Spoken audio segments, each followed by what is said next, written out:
Bonjour à tous, ravi d'être avec vous aujourd'hui pour parler expérience client émotionnelle.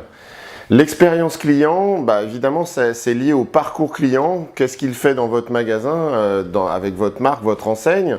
Et comment est-ce qu'on va voir ce parcours à l'entrée, à la sortie et bien sûr avant ça, comment il est arrivé jusqu'à vous et comment ensuite, après son expérience magasin, une fois qu'il en est parti, qu'est-ce qu'il va raconter, qu'est-ce qu'il va dire aux autres, comment il va partager son histoire avec vous, son expérience.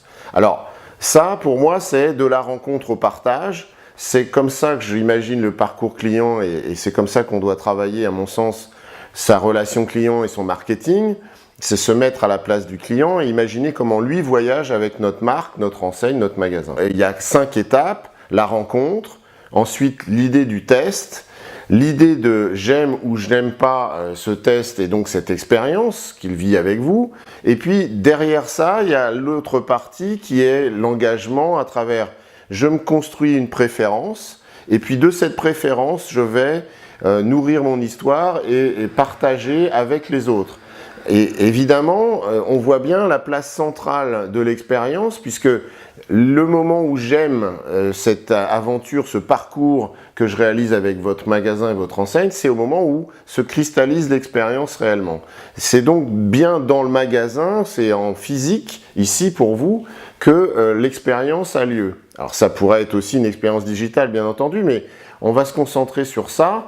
Imaginons donc ce voyage à l'intérieur du magasin commence un petit peu avant d'ailleurs, il y a l'anticipation de cette expérience. Je vais rentrer dans le magasin avec un état émotionnel et puis dans mon parcours, à travers ce magasin, à travers le contact avec les vendeurs, à travers les produits que je cherche, jusqu'à la sortie, eh bien je vais faire un voyage émotionnel qui va bien sûr être un petit peu mouvementé. Donc il va y avoir une sorte de vague.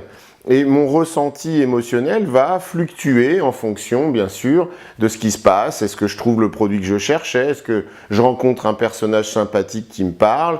Est-ce que je fais la queue à la caisse et que ça me paraît un peu long? Est-ce que je suis stressé ou pas?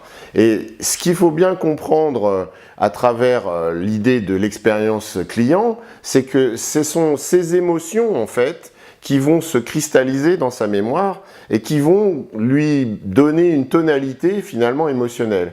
Ces émotions constituent donc son souvenir de l'expérience et cette expérience vient évidemment s'inscrire dans sa mémoire au sens elle va se placer par rapport aux expériences précédentes et donc peut-être devenir l'expérience préférentielle. En tout cas, à chaque visite, à chaque parcours, son expérience se modifie et est comparée aux expériences précédentes. Donc on voit bien l'importance de l'émotionnel dans la façon dont je vais préférer un magasin à un autre. Finalement, c'est puisque l'expérience émotionnelle sera plus forte, alors c'est là que j'aurai envie de retourner pour revivre une expérience de même qualité. Donc il y a cette idée que c'est l'expérience que j'aime, et c'est parce que j'aime cette expérience que je vais la partager. Et il ne faut pas s'arrêter à ce moment, il faut évidemment continuer à accompagner son client pour qu'il devienne un client fidèle. Et un client fidèle, c'est un client qui va recommander son expérience. Voilà ce qu'on peut